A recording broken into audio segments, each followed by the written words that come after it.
Dieu vous bénisse, bonsoir. Soyez bénis dans le précieux nom de notre Seigneur et Sauveur Jésus-Christ. Généralement, lorsqu'on pose des questions à un musulman, de savoir quelle est la religion qui est agréée de Dieu, ou bien de savoir dans quelle religion exactement Dieu est en train d'œuvrer en ces derniers temps, les religions, ou bien les réponses qu'on avance souvent, elles sont les suivantes. C'est l'islam, parce que le judaïsme, Dieu a donné un livre aux Juifs et les Juifs ont falsifié le livre. Dieu a donné l'évangile aux chrétiens, ils ont falsifié l'évangile. C'est pourquoi Dieu a fait venir Mahomet pour qu'il vienne apporter la vérité. Pour les enfants de l'école coranique, cela peut être une vérité. Mais lorsqu'on grandit et qu'on a l'intelligence et qu'on peut juger, et qu'on peut lire et comprendre, alors on peut se poser un certain nombre de questions, eu égard à ce qu'on a dû lire. C'est pourquoi, pour apporter la lumière sur ces faits, on va utiliser le Coran, afin que le Coran nous dise lui-même ce qu'est l'islam et sur quoi l'islam peut s'appuyer, sur quoi le musulman peut s'appuyer pour connaître la vérité qui est en Dieu, sur quoi le musulman peut s'appuyer pour parvenir à la lumière. Pour commencer donc, on va utiliser le Coran, on va lire le Coran dans sa sourate 5 au verset 44, qui dit que nous avons fait descendre la Torah dans laquelle il y a guide et lumière. C'est sur sa base que les prophètes qui se sont soumis à Allah ainsi que les rabbins et les docteurs jugent les affaires des Juifs, car on leur a confié la garde du livre d'Allah et ils en sont les témoins. Ne craignez donc pas les gens, mais craignez-moi, et ne vendez pas mes enseignements à vil prix. Et ceux qui ne jugent pas d'après ce qu'Allah a fait descendre, les voilà les mécréants. Dans cette sourate qui est dans cette sourate 5 au verset 44, Allah dit que c'est lui qui a fait descendre la Torah dans laquelle il y a guide et lumière. On n'a pas besoin d'être passé par les grandes écoles pour comprendre qu'ici, on est dans un présent. Et dans ce présent, Allah dit, il y a guide et lumière. Sur cette simple base, lorsqu'on analyse, on se rend compte que les musulmans qui disent que c'est parce que les Juifs avaient falsifié la Torah que Mahomet est venu, cette assertion est complètement fausse et archi-fausse. Parce que lorsque Allah fait descendre la sourate 5, tel qu'il est dit par rapport à la nuit destinée, lorsque le Coran descend, il y a déjà ce verset dedans qui dit qu'il y a guide et lumière dans la Torah. Ça veut dire que la raison pour laquelle le Coran est descendu, ce n'est pas parce que la Torah est falsifiée. Ça, c'est faux et archi-faux et ce n'est pas coranique. Donc là-dessus, on ne peut pas discuter. Allah atteste par cette sourate que dans la Torah, il y a guide et lumière. Ça, c'est une certitude. Maintenant, quand on part au niveau du verset 46 de la même sourate, il est écrit: et nous avons envoyé après eux Jésus, fils de Marie, pour confirmer ce qu'il y avait dans la Torah avant lui. Et nous lui avons donné l'évangile où il y a guide et lumière pour confirmer ce qu'il y avait dans la Torah avant lui et un guide et une exhortation pour les pieux. Dans ce verset 46, Allah atteste encore que Jésus est venu avec l'évangile et que dans les évangiles, il y a guide et lumière. C'est un présent continu, un présent qui aujourd'hui est toujours présent.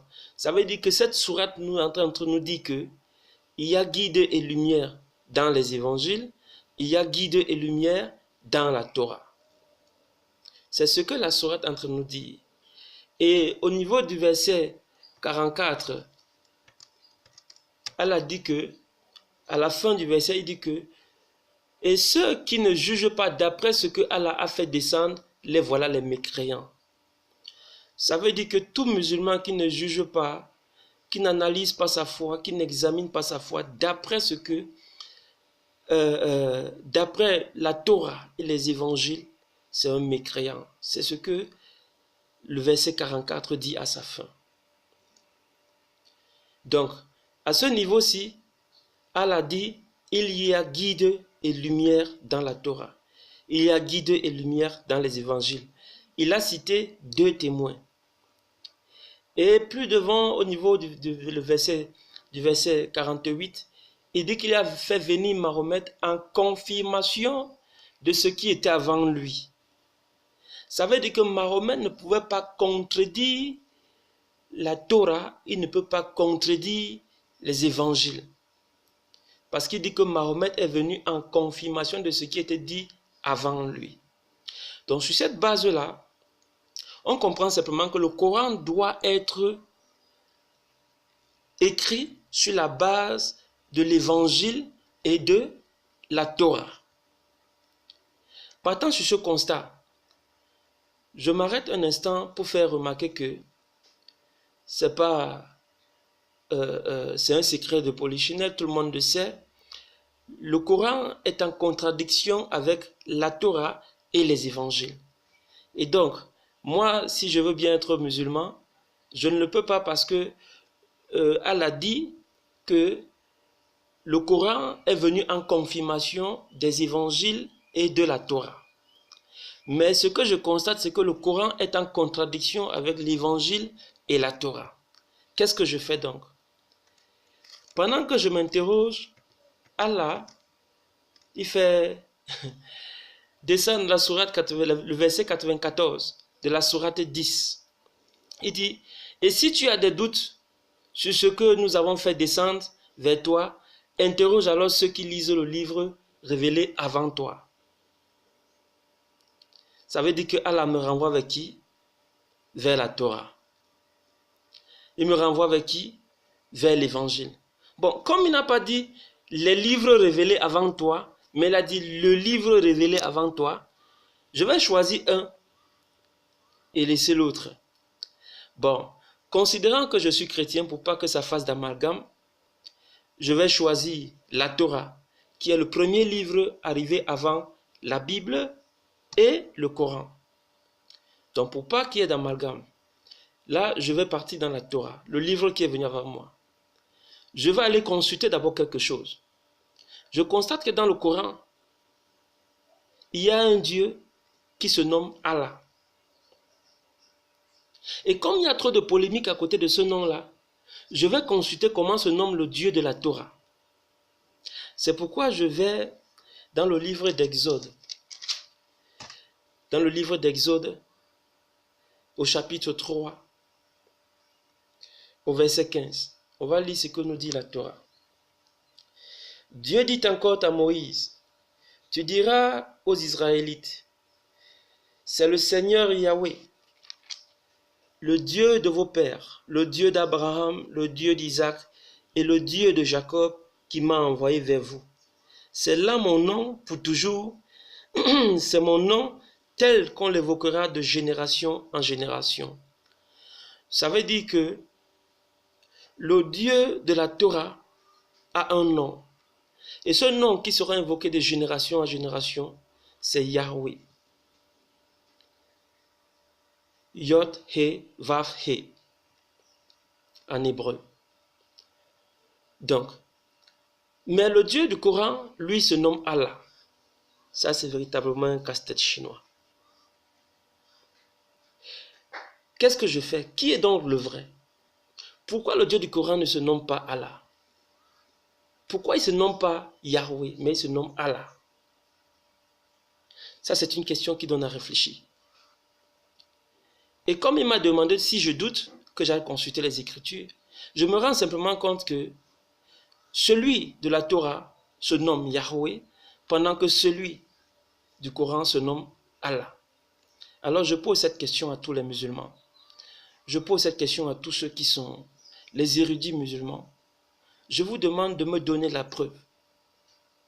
La preuve que le Dieu de Mahomet, c'est le Dieu de Moïse.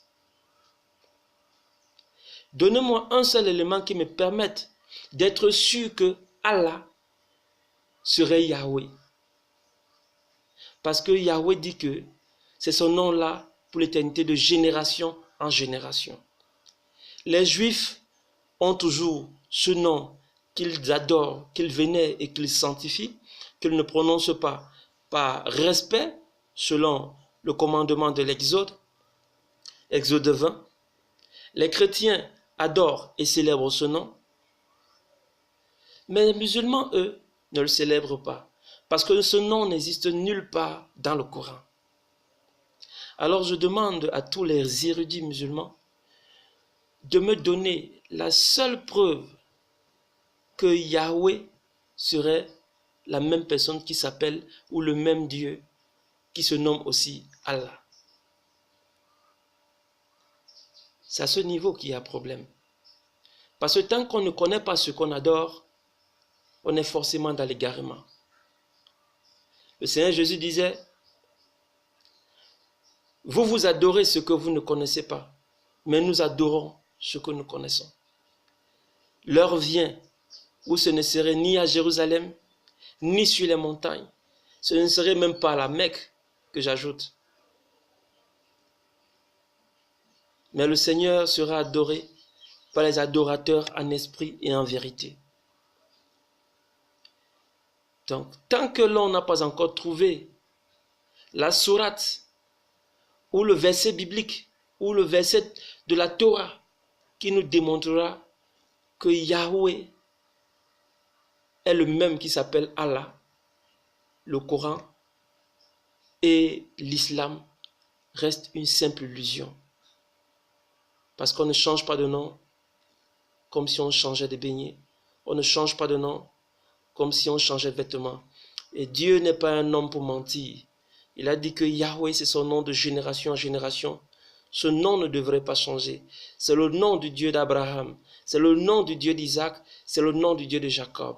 C'est le même nom du Dieu des chrétiens. Parce que Jésus s'appelle Yah est sauveur. Donc c'est toujours Yahweh. J'aimerais bien que l'on m'apporte cette preuve. Soyez bénis dans le précieux nom de notre Seigneur et Sauveur Jésus-Christ.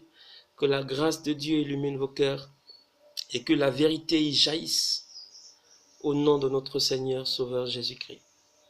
Amen.